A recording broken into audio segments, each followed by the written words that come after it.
I'm going to share some books that I'm into, some books that I've read, and some that I'm going to read. The first one is a gift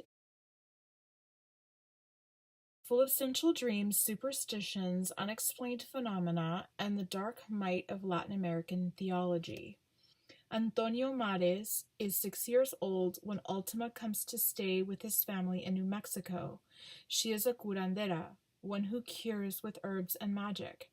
Under her wise wing, Tony will probe the family ties that bind and rend him, and he will discover himself in the magical secrets of the pagan past, a mystic legacy as palpable as the Catholicism of Latin America, and at each life turn there is Ultima, who delivered Tony into the world and will nurture the birth of his soul. Poet of the Barrio, the most widely read Mexican American. Winner of the Premio Quinto Sol National Chicano Literary Award. This is like one of the next books that I'm going to read.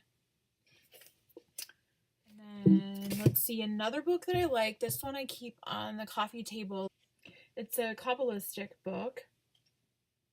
And the way this book is set up, like there's a part here in the beginning, and it explains about the 72 names of God. That looks funny. The 72 names, there is energy that is specific energy that's connected to each one of the 72 names of God. And scanning the name, even just something like meditating and scanning upon its name, helps to bring that spiritual life into a person.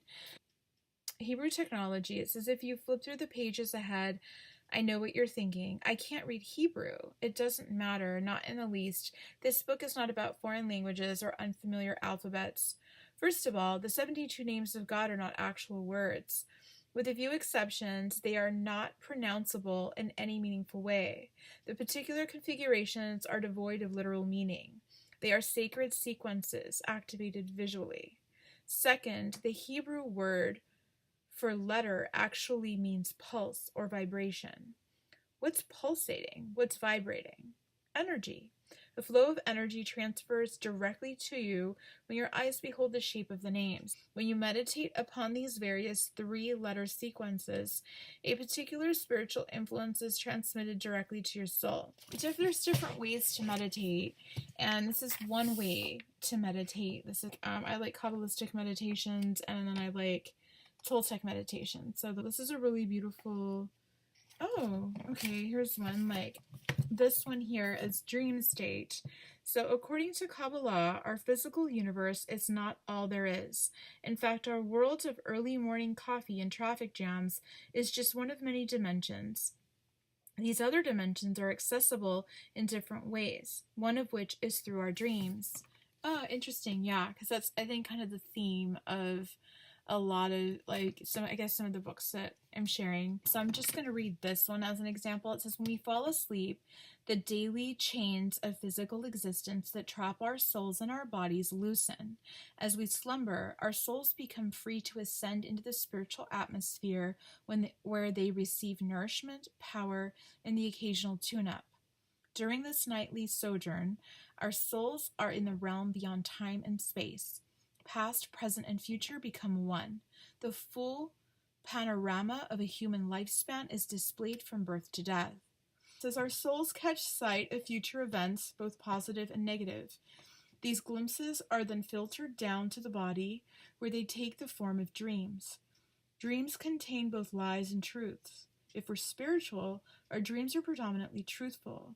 If we're egocentric, our dreams will be misleading. Off of the Kabbalah, there's a Kabbalah store online that I bought it from. Other books, I guess I can mention Sergio Magaña. I have him on Kindle. I have a couple of his books on Kindle.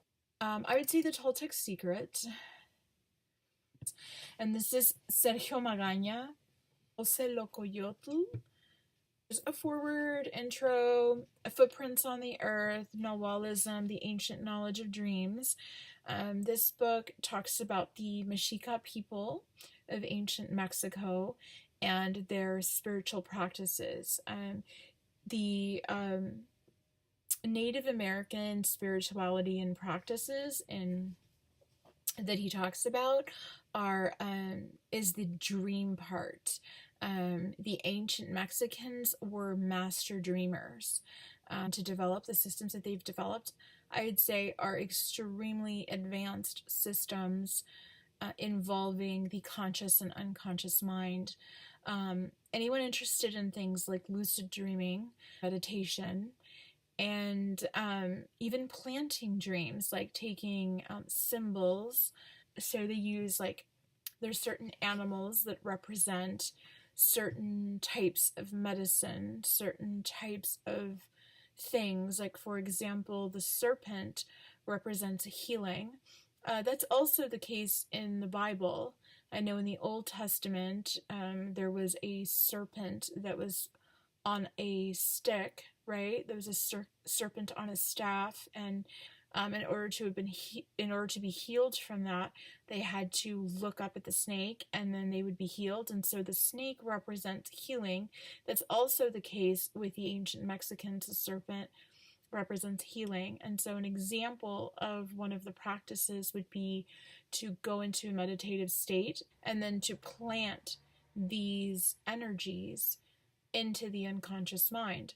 And so, say a person is seeking healing, they would plant the serpent into their dream, and then they go into the dreams and retrieve that energy. So if they're able to actually dream the serpent, then that facilitates healing from the unconscious level, which is extremely powerful.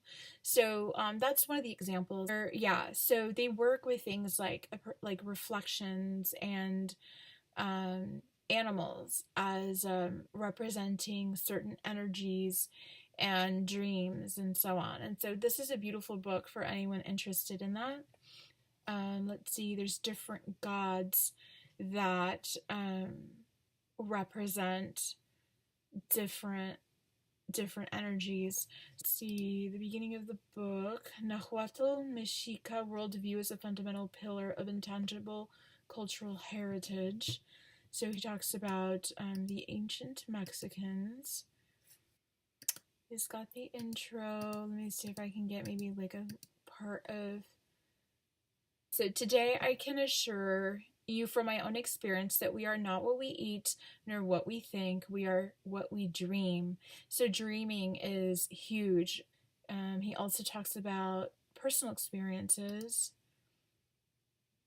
Yeah, so Path of the Warrior of Dreams. So yeah, this is a gorgeous book. He also has other books, and everything I've read from him has been excellent. Bless Me Ultima, and then Medicine Woman, which I didn't talk too much about, but that's another one that I want to finish up. And yeah, so I just wanted to share some books that I really like.